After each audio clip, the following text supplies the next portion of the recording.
I mean, we've known Eldred Parry for a long time, and I've always been interested in trying to help with medicine in the third world, as opposed to relatively well-off places like England. Although you could say rapidly we're becoming third world now, but I hope not. But anyway, I'd spoken to Eldred about my wish to go and do something useful in medicine in the third world, and he also knew that Humphrey was interested, my husband.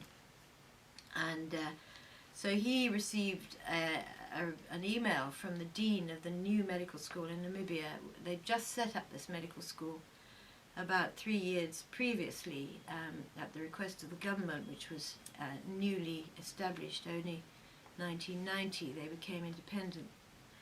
And they needed a medical school because they had no homegrown doctors of their own, so clearly this was a big need. And so they had a medical school which had gone for the first 3 years doing the preclinical work, which was the anatomy, physiology, biochemistry and all of that, which was beautifully done. But then they had to try and work with the hospitals and the local doctors, such as they were, not many of them, to try and set up a link so that the students could actually learn the clinical aspects of medicine.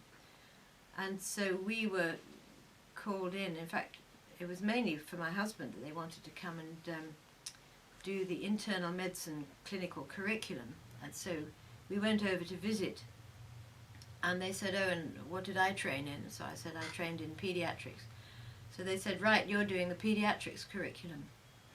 So I did. So we both set the whole clinical curriculum going, which was really exciting and challenging, and hopefully now it's sort of running on its own.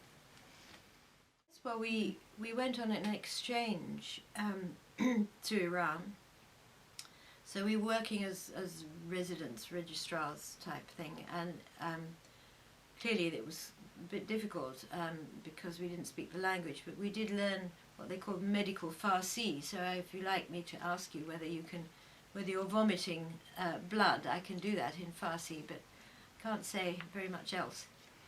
And but it was arranged through a link that somebody at St Thomas's Hospital, where my husband was working, had, and various people had gone out there before.